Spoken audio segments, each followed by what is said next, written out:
Bom, e agora nós vamos então abordar o assunto da psicologia. Como nós começamos a nossa reunião de hoje, dissemos que receber um diagnóstico de esclerose lateral amiotrófica traz um efeito extremamente grande, não só para o paciente, como para os seus familiares. E a figura que aparece é assim: estourou uma bomba na minha cabeça. Ou, eu estou me sentindo, depois desse diagnóstico, no quarto escuro, não sei para onde ir. Né?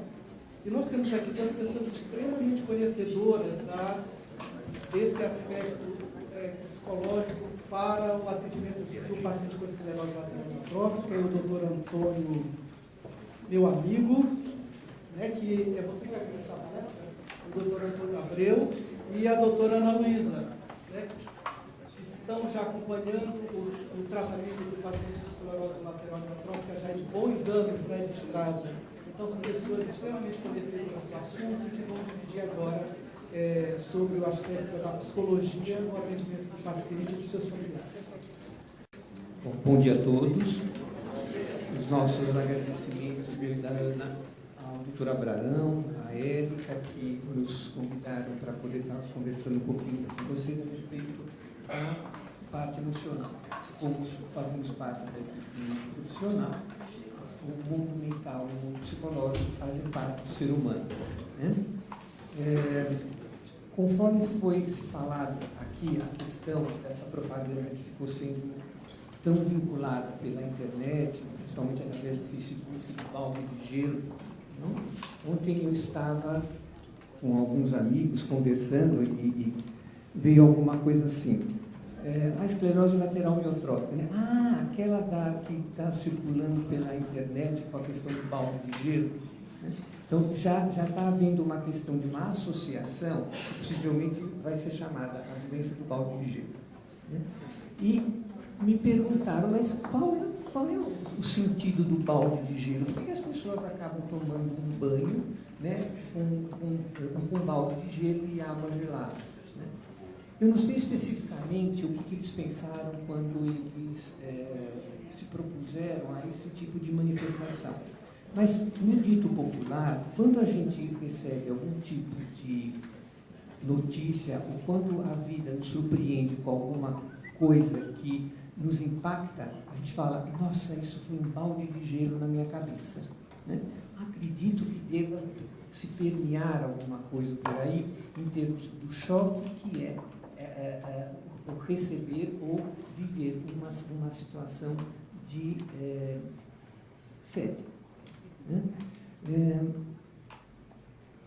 Tem uma psiquiatra suíça, que já é falecida, chamada Elisabeth Kübler-Ross, que há uns anos atrás ela fez uma experiência muito bonita em termos de observação de pacientes com câncer, acompanhando através da sua observação os passos em que uma pessoa que recebe um diagnóstico de uma doença tão séria foi demonstrado. Então, a primeira coisa que ela observou, que a partir do momento da revelação do diagnóstico, né, isto especificamente não está só centrado na questão do câncer, mas qualquer outro tipo de doença, é o que ela denominou de negação. Num primeiro momento, o impacto é tão grande que corresponderia ao impacto do balde de gelo, é negar, né? E isso é mentira. Se os senhores já receberam uma notícia também, independente de uma doença, mas, por exemplo, de uma morte de um ente querido ou de uma perda de um emprego súbita, a primeira coisa que a gente tem como reação muito comum é mentira. Isso não é verdade. Né? E por que acontece isso? Porque, de alguma forma, se não entrar este tipo de negação, que a gente chama dentro da psicologia como um mecanismo de defesa, nós corremos o risco de enlouquecer. Então, adentra esse tipo de postura e esse mecanismo que é para nos preservar da gente poder, naquele momento, desviar um pouquinho essa consciência tão dolorosa que veio para aguentar e continuar vivendo e a gente não estilhaçar o aparelho mental, nem mesmo o mundo mental da gente. Né? E em seguida, ou concomitante à negação, ela observou a questão do isolamento. Comumente a pessoa se isola, que também dá para entender, né? E aqui agora me veio uma música que a Maísa cantava, né? Meu mundo caiu. Né? Então, neste momento, a gente quer ficar quieto com a gente mesmo, o que a gente chama dentro da área da psicologia como o recolhimento da libido. Todo o meu interesse que eu tinha em termos de mundo externo passa a ser recolhido para dentro de mim. Então, por exemplo, uma pessoa que está com febre, que está com dor de garganta e não está bem, se alguém falar, vamos para uma balada, dificilmente ela vai falar, vou. Ela fala, vai você, eu quero ficar quieto no meu canto. Isto seria um recolhimento onde, naquele momento, o interesse externo não é tão grande com relação a essa questão que, neste momento, eu preciso ficar comigo e ponto final. Para que, gradativamente, eu possa novamente voltar o meu interesse para as questões do mundo externo. Passada a questão da negação, vem o que ela observou como um sentimento de raiva. Né? A questão é, por que eu? Né? Humanamente, a gente tem esse tipo de questão. E se a gente fosse pensar objetivamente, a pergunta deveria ser, por que não eu também? Né? Por que eu sou a parte do mundo? Né? Que é um outro mecanismo que acaba tendo e vão desencadeando reações aí. A outra coisa que ela observa como passo seguinte é o que ela chamou de barganha. Bom, então, a partir disto, quem não tem qualquer tipo de crença começa a ter. Né? Se nunca acreditou em Deus, vai acreditar em Deus, vai para o budismo, ou seja, vai procurar alguma coisa que transcenda a nossa razão. Né? Então, muitas vezes a gente ouve assim, eu nunca acreditei em nada, mas agora eu acho que tem um ser superior, e aí vai. Né? Porque, de alguma forma, se nós não nos apegarmos a algo que transcenda a razão, nós também corremos o risco de enlouquecer. Né? Então, isso também faz parte da vida. Em seguida, veio o que ela chamou de depressão, onde todas estas defesas acabam, de alguma forma, diminuindo. E a pessoa vai entrando em mais contato com o que realmente está acontecendo, que é a questão da realidade. Então, realmente, isso está acontecendo. O que leva, inexoravelmente, a uma questão de depressão. E o último passo que ela coloca seria a aceitação. Dentro da nossa vivência do projeto do qual eu e a doutora Ana coordenamos, a gente vê que, efetivamente, não é aceitação. A gente tem observado outra coisa. A gente observa uma resignação. Porque dificilmente alguém aceita uma limitação. A gente, no máximo, a gente tem que se curvar a isto, o que não significa que seja da ordem da aceitação. Então, num primeiro momento, todas essas questões, e mesmo artigos que a gente vai lendo durante as pesquisas que constantemente a gente faz em termos do que está se estudando ultimamente na questão do mundo mental, da área da psicologia e das emoções, a gente via que, há um determinado tempo atrás, o enfoque maior dos artigos científicos vinham centrado única e exclusivamente na questão do olhar ao paciente. Passado um determinado tempo, este foco mudou, porque também se percebeu a questão do desgaste que o cuidador tem. Né? Que, se ele não tomar cuidado, ele vai ficar mais doente do que o próprio paciente. Então, os artigos começaram a se desenvolver com o olhar, a questão dos cuidadores, e, consequentemente, dos familiares. E, recentemente, eu fiz um outro levantamento e me surpreendeu, que eu acho que é uma coisa muito fantástica, a questão do enfoque entre o olhar do cuidador com relação ao paciente e do paciente com relação ao cuidador. Né? Essa interação que até então a gente via muito pouco em questão das bibliografias que estavam aí presentes. E uma das coisas que são citadas nos artigos que eu li é o tipo assim, a preocupação que o paciente tem com o cuidador e a preocupação que o cuidador tem com o paciente, só que o que eu não vi foi como é que esta interação é feita.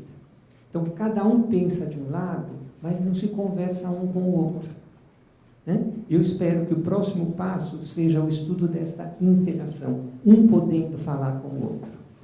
Há um tempo atrás, eu e a Ana atendemos uma senhora com ela, e que ela estava num momento que ela perdeu totalmente a voz. Ela conseguia escrever, ela conseguia deambular, mas ela não conseguia emitir a voz.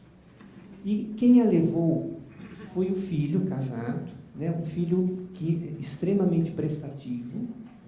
E, num primeiro momento, ela conversando comigo e com a Ana, ela começou a chorar. E a primeira coisa que nos surpreendeu foi uma pessoa chorando com tanto sofrimento sem emitir um som.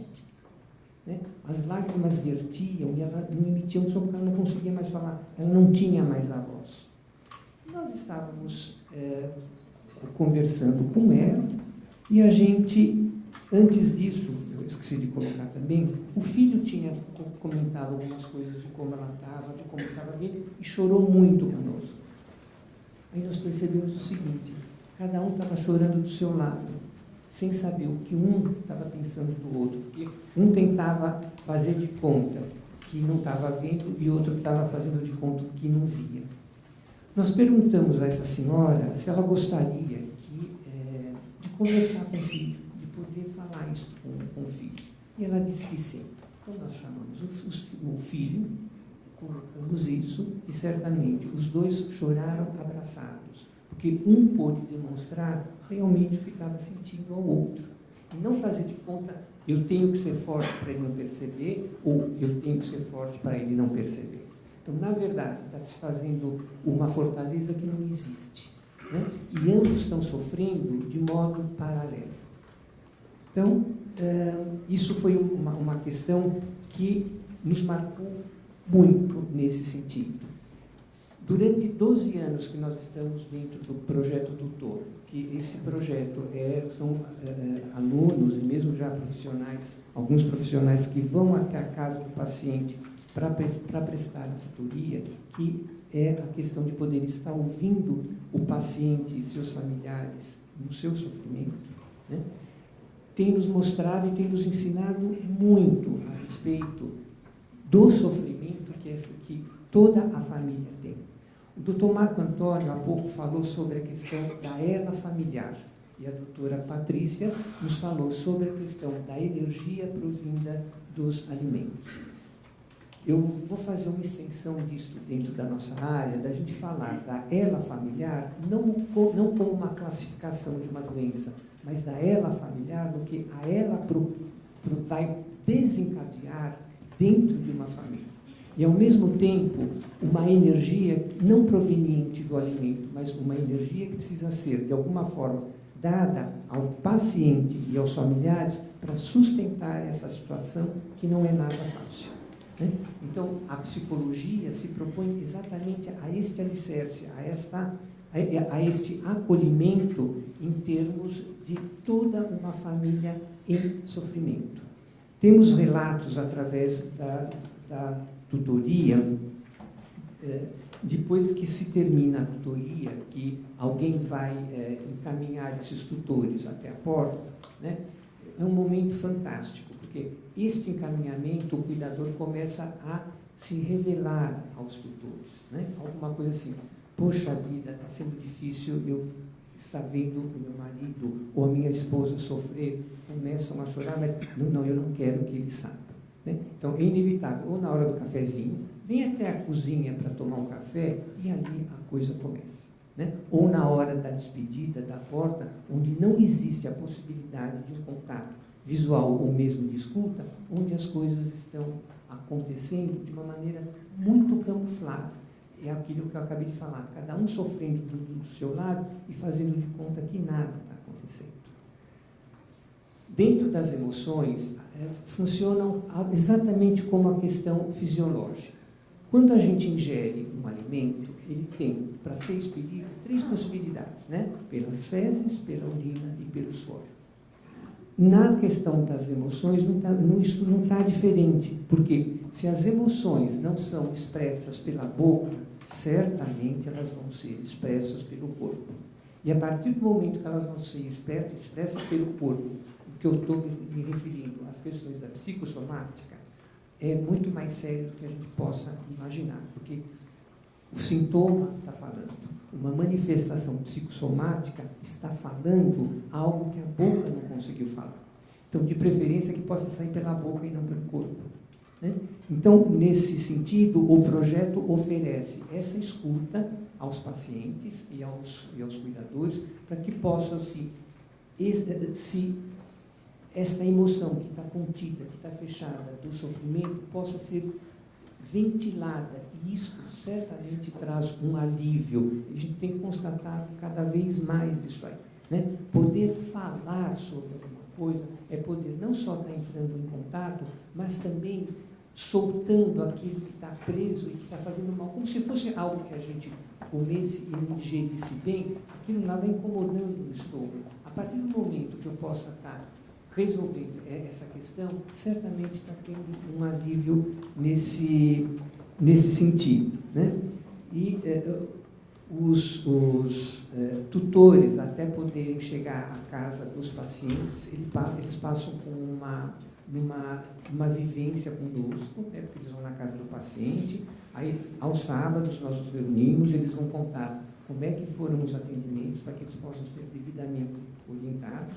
Então, no mínimo, eles têm uma preparação de 6 meses até irem à casa dos pacientes, né? Porque, como a gente brinca, a gente não vai jogá-los na boca do leão tão fácil assim, né? Então, eles têm que ter uma certa preparação, no mínimo, inclusive se observando, basicamente, a condição emocional que esses tutores vão ter no momento, porque se eles, de alguma forma, vão lidar com a angústia do paciente e dos familiares, no mínimo, eles vão ter que saber e ter a condição mínima necessária de lidar com a sua própria angústia. Então, nós temos toda essa preparação.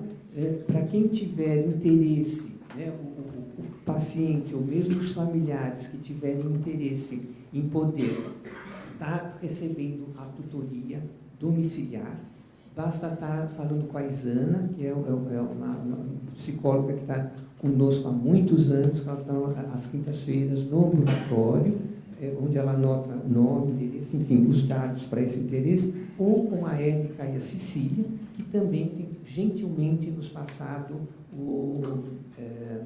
os nomes das pessoas interessadas. Então, a gente entra em contato e vamos operacionalizar a tutoria. Eu também vou pedir licença, que eu vou ter que me retirar, mas a Ana, junto com os tutores, vão ficar aqui na hora das oficinas para qualquer aclaramento, porque eu tenho um compromisso agora, né? E para poder encerrar, como eu gosto muito de provérbio, porque os provérbios, na verdade, muito mais do que qualquer ciência, eles trazem a sabedoria da humanidade. Então, eu encerro o contato aqui, já agradecendo a atenção e a presença de vocês, dizendo da importância que é uma escuta sem interferência, sem dar sugestões, né? Porque o tutor vai ouvir o paciente, mas ele não vai interferir, tipo assim, olha, seria bom você fazer isso, olha, seria bom você fazer aquilo. Isto não cabe, gente. Isto cabe ao próprio paciente. A gente pode até ouvir e conversar sobre isso, mas jamais interferir ou sugerir alguma coisa. Para terminar, eu diria o seguinte: falar é prato, ouvir é outro. Obrigado.